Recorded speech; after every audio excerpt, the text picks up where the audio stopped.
Le Conseil constitutionnel a publié samedi la liste des candidats admis à se présenter à l'élection présidentielle en France. Le premier tour aura lieu le 23 avril, le second tour le 7 mai. Et ils seront finalement 11 candidats, un de plus qu'il y a 5 ans. Les 6 noms sur cette image s'ajoutent donc aux 5 gros candidats, comme on les appelle, ceux qui dépassent la barre des 10% dans les intentions de vote.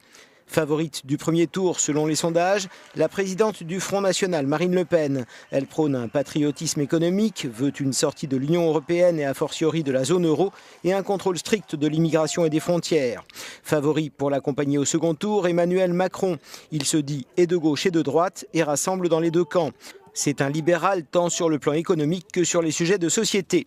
Le candidat Les Républicains François Fillon défend un programme de rigueur au cœur duquel figure une baisse des dépenses publiques avec en particulier la suppression de 500 000 postes de fonctionnaires et l'abrogation des 35 heures.